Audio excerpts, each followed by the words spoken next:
There's a dog over my shoulder. Blue, say hi. Anyways, hi guys. This is my pregnancy vlog week 28. Trying to make sure I stay doing these bi-weekly.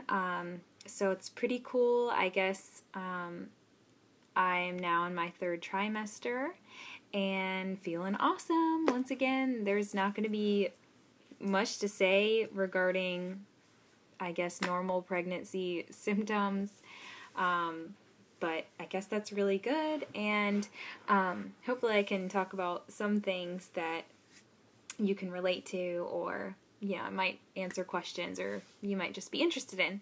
So again, I wrote a little list. First of all, I just want to say thanks to you guys who watched my Baby Luke's nursery walkthrough video. If you haven't seen that, I'll have that link down below. I just kind of wanted to talk about how the majority of everything that we purchased for his room was from a consignment store or yard sale or just something we already had. And just the importance of that and like saving money. That's something my husband and I really like to do. Basically, just it's so awesome to save money. I know a lot of people just prefer to buy new, and not that I don't prefer to buy new, but I just don't really see the point if you can find the same exact product for less money. Now, we are choosy based on what we pick, so when we go yard sailing or to a consignment store, if we see something that we like, we might pull out our phone and do a little bit of research to see like how good of a deal we're getting. We assess like maybe some of the wear and tear. And we really don't like to get stuff that looks really worn. We do like to get things that look nice and new. Like, for example, I was a little hesitant on the crib. I don't think I mentioned it when we got it. I mean, we got this whole convertible crib and mattress for $80, which is awesome. It's beautiful. It's like solid wood. I mean, it's just a nice piece, and it's like a heavy duty crib. But unfortunately, there were some teeth marks in it already, which that's, I guess, pretty normal if you don't put the crib rail protector on there. So before buying it, well, actually no, I had to do it afterwards because she told me there was no damage done to it, but then when I actually got there, this was a Craigslist find, she was like, oh, well, there are some marks, and sometimes that happens, and sometimes you just have to be honest and just say, no, thank you. But this crib, we looked it up and how much it retailed for, and it was a really good deal that we couldn't turn down, so we went ahead and got it anyway. And then afterwards, we did a little bit of research as to how to take the baby teeth marks off, which we haven't done it yet, and we're not going to do it probably until we convert it into a bed, because it's covered right now, so nobody knows that they're there. So when it does get converted into a full-size bed, and you can see those bite marks like on the footboard, the side pieces obviously won't be there, so I might just do the footboard, or we might do all of them for resale purposes later. But I forget exactly how. But maybe I could do a video about that. I looked at a few websites of how to properly remove baby teething marks on a crib. So that's that. But once again, we just love buying used and saving the difference pretty much. I mean, I can get Natalie twice as many toys, I feel, as opposed to if I were to just go to Toys R Us and buy the same exact kind. So more bang for your buck. Just very passionate about saving money. So, and it's just always fun. It's kind of like a rush, like if you're a couponer, like how much money did you save? So sometimes we'll come home from a yard sale and just like lay out everything and then look up on our iPad or something, how much they retail for, and be like, wow, we saved $80 today or whatever. So, all right. Another thing, recently one of our yard sale finds was a baby gate, which retailed I think for $80 or $90, and we got for $20. It was in really great shape. It was this old couple. They just used it for their dog, and all the pieces were there, and there was actually 2, so I picked up one for my mom as well for her house. it was just awesome. Like, it's a very versatile gate. It could be pressure mounted or hardware mounted.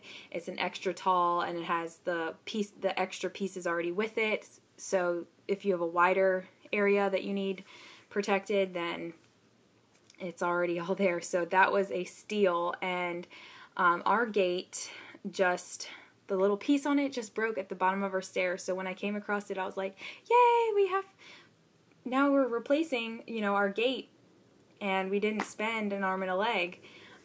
So really good. And I just wanted to also kind of cover some things that I've researched about baby gates, just so people are aware. I'm sure most of you are, but just the importance of, if you get a pressure mounted gate, which basically it's mounted based on the pressure that it pushes against the wall. It does not screw into the wall. Those are totally fine to put like in a hallway or at the bottom of stairs, but you never want to put pressure mounted gates at the top of the stairs. And the reason why is because if you have like a really strong toddler and they push on it enough and loosen it enough, you might not even realize, they could eventually push it down and then they could fall down the stairs, and it could be very dangerous. So always put pressure mounted gates, like I said, the bottom of the stairs or in a hallway, and always put hardware mounted ones. You could put them anywhere, but make sure you have one at the top of the stairs. But yeah, I'm kind of disappointed. I bought one. It was off Craigslist. It was brand new in the box. I think it was $40, but like it retailed for like $60, so I was like saving $20. But it's like, it kind of stinks like when you do buy things brand new in the box and you didn't have a chance to like look at it out of the box and touch it and feel it. You don't really know what you're getting because you just see the picture. So it's always good I like to like look at YouTube videos, but this one I kind of just jumped on. And it's a great gate. It's a metal baby gate, which I would prefer at the top of the stairs too, just heavy duty. It's mounted, hardware mounted. But the bad thing is you kind of have to use two hands. And so with Natalie now, it's fine. She can crawl up the stairs on her own, and I can just close it behind her. But I'm like thinking, if I have an infant in my hand and I'm like encouraging Natalie to go up the stairs, and then I get up there, and this isn't one that closes automatically, and it's like kind of like a two-hand job. So am I going to have to sit the infant down, sit Luke down, close the baby gate, pick him back up? That just seems really annoying. I want one that's like easily one-handed. But the ones that I keep seeing have like a little lip at the bottom that you have to step over, and I just feel like that would be kind of dangerous too. Like you could easily just trip at the top of the stairs and then fall down the stairs too. So I'm still kind of looking for that. So I'm planning on selling the one that I have, which is in great condition. It just doesn't work perfectly for what I want it to, having two children. And then I was going to buy another one that I like better. So if you guys have any suggestions or certain kinds that you have liked. I'm not totally against buying full retail price, but I do prefer to look on Craigslist and everything. So anyways, just leave your suggestions down below. Another thing in regards to safety, I came across this cool article about car seat safety, and some of them are pretty, I guess everybody knows them, pretty self-explanatory and pretty much common sense, but some of them you wouldn't know. Like, for example, they sell in the stores, like for car seats, the little neck cushy protection things, and you're really not supposed to use those at all. I guess you just shouldn't buy them and put them on there. It actually voids your warranty with your car seat if you did get in a car accident and something happened with the car seat and you tried to sue the company that made the car seat, like something didn't work properly. If you did have those things on, it voids that. So, it's kind of silly that they would sell them at the store, but at the same time, like, I can see why, because I actually bought some for Natalie and I didn't know any better for her infant car seat. And we went up to a toddler and on kind of car seat, and luckily that one comes with one's already on there. So if the car seat company, if it's already, comes with them, then that's not going to be voided. And those are usually thinner and they're designed so it wouldn't be a hinder during a car accident. But there's just some other really good ones too. So I'll go ahead and link that car seat safety link down below. It was pretty informative because you see so many people on Facebook and everything of pictures of people just posting cute pictures of their kids and stuff, but then you're like, oh my gosh, like that kid is, their kid is not safe. Like they'll have the strap, instead of like at their chest, it'll be like way down too low, or, you know, obviously like the whole weight limit thing, or for like the older kids, the strap going across their neck, or chest, you don't want it touching their neck. Like I'm sure you guys could definitely relate to seeing a lot of people doing it wrong. So go ahead and share that link with everybody if you want to. Okay, so 28 weeks pregnant, and I forgot to tell you guys about like when I started feeling the baby move. So I started feeling the baby move. I started feeling Natalie move my first at 16 weeks, and my husband didn't start feeling her until like 20 weeks, so about a month later. This time around, I read statistics show, which isn't always true, that your second you feel earlier. Well, I didn't, and I was kind of worried, and I talked to my OB nurse, and she said usually women don't feel a baby move between 18 to, I think she said 24 weeks. So I wasn't scared after that, and then I started feeling him move more anyways. But I definitely felt him around 19 weeks, and my husband didn't feel him until about 23 weeks. So again, close to a month later. So yeah, leave in the comments below when you started feeling your babies move, baby or babies if you have more than one. But I thought that was pretty cool. And just recently my mom was able to feel him move. I guess just because I don't see her as often, obviously, as my husband. And like yesterday in church, he was just like moving around a lot, like to the point where he could actually see it on the outside. And I was like, oh Mom, look and feel. And so that wasn't the first time, but that was probably one of the first like extreme times that he was just being really active. And also this weekend, my husband and I went to a massage class. Now, I think I mentioned this in one of the videos, how I didn't know if it was going to be the best fit for us, but it was actually really cool. It was really good bonding, just fun experience.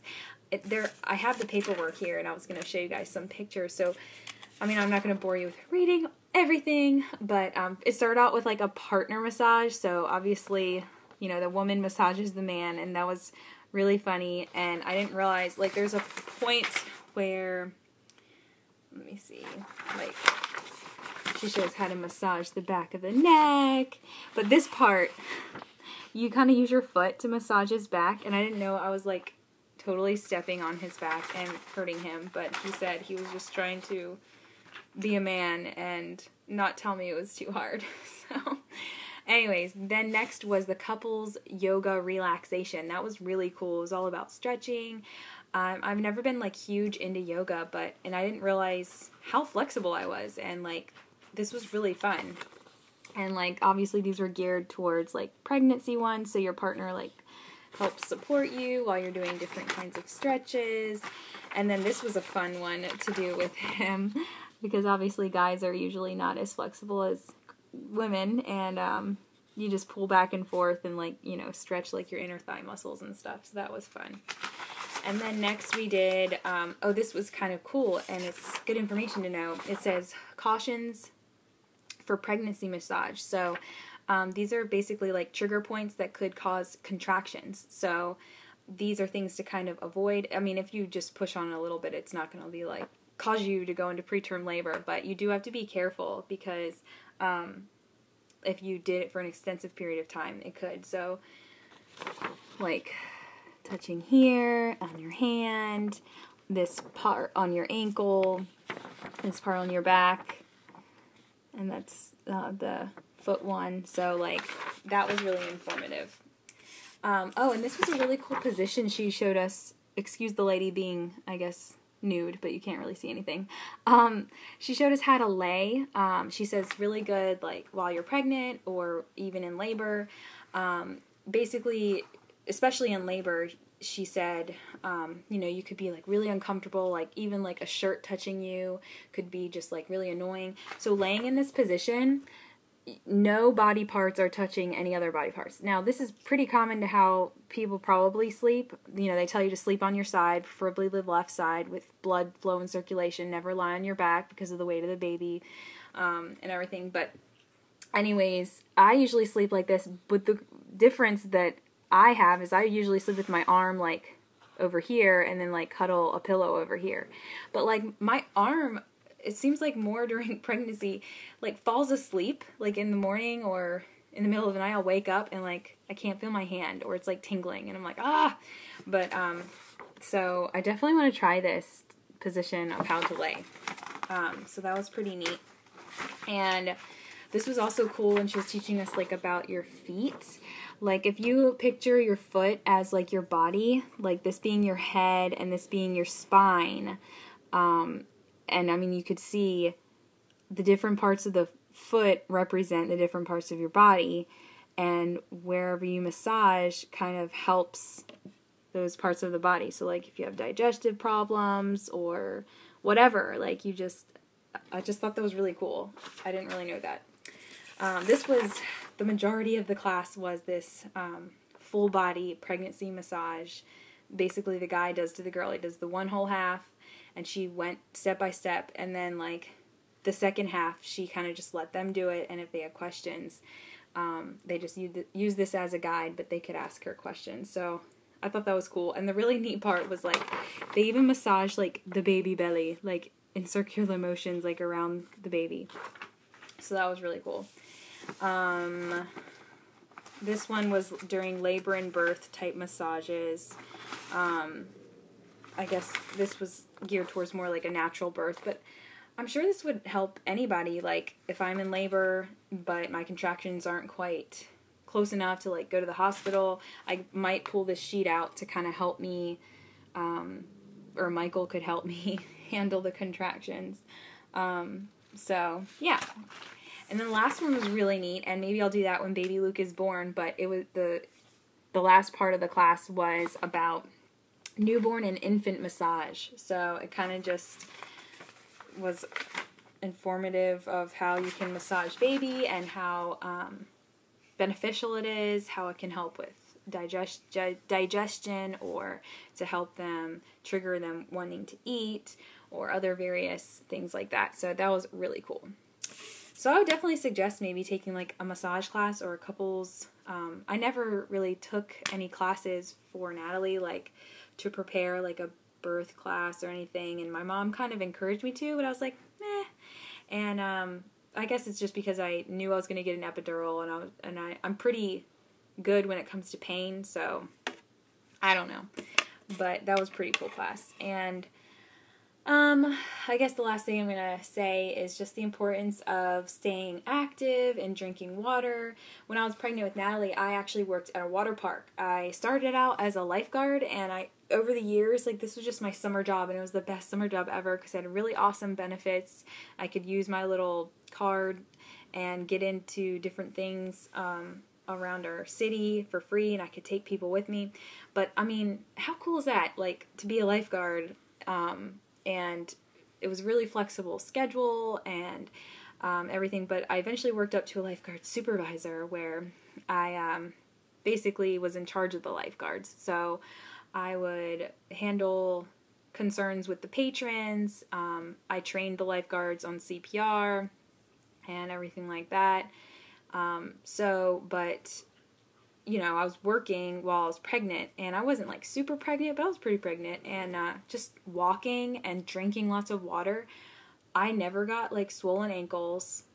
I think my pregnancy went awesome, and so like this time around, I'm not working there because I would have to put Natalie in daycare if I got a job right now, so that would be kind of silly and wouldn't be cost effective, but so I'm trying to like find ways to stay active and everything in other ways, and making sure I'm drinking lots of water.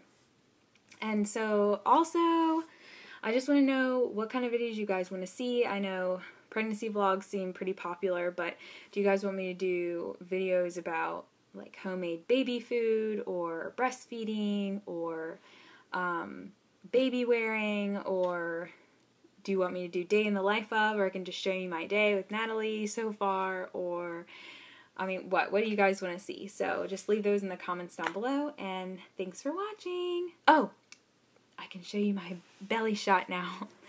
So I'm wearing like a tight shirt today, so you can actually see. So here's my belly. So you can definitely see my belly button poking out. But there it is. 28 weeks. All right, guys. See you next time. Bye.